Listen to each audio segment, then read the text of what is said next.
Hein, and I am a full-time writer.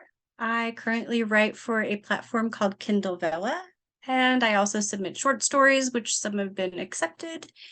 And I have 5 novels that I've written and are in desperate need of some editing and attention. The benefit to attending conferences like Writing Heights Writers Conference is that you get to meet amazing people. I've attended a virtual conference, and although there's benefits to that, there's nothing like meeting people in person. I've been attending this conference since 2019, and the information and network I've done has been completely invaluable. There's no way to put a price tag on what I've learned and how much I've grown as a writer. My advice to writers attending this conference for the first time is to not be shy.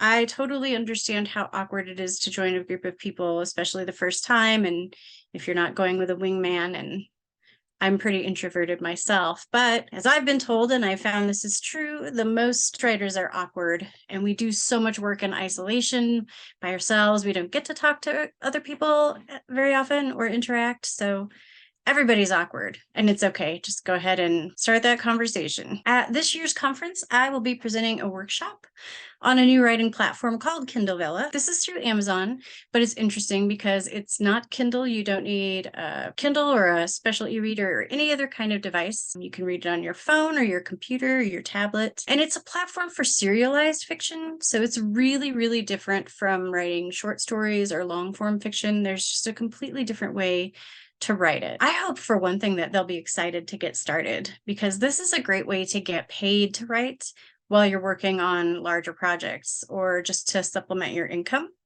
And by the end of the class, my goal is to have participants see how to set up an account, how to write a serialized story, how to load their episodes and publish. And I will be publishing episode 1 of a new story at the time, so they can see everything from start to finish. One of my favorite presentations from a past Writing Heights conference was Jennifer Thompson's personal branding class in 2022. She was not only engaging and knowledgeable, but she was a lot of fun.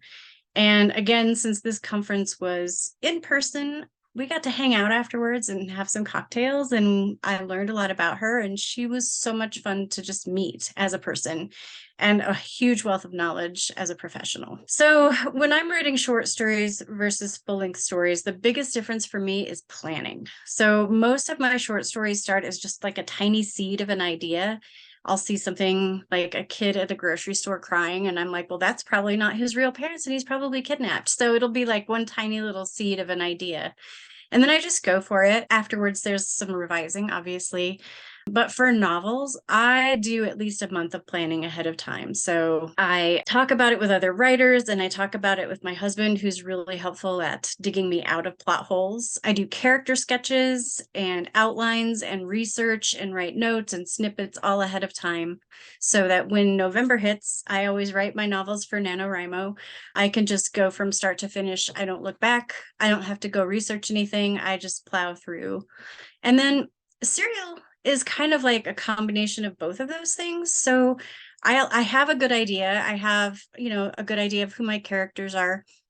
And I sort of have like a story arc kind of thought out, but I have to let those characters do what they want. And a lot of times they do unexpected things. So I have to continue to modify like the list of episodes as I go. If zombies attacked and I was forced to flee to a remote cabin, if a series counted, it would be the Dark Tower series. That would keep me busy for, a couple months at least. And I have reread it several times. If it was 2 books, like a companion, it would be The Talisman and Black House, I guess.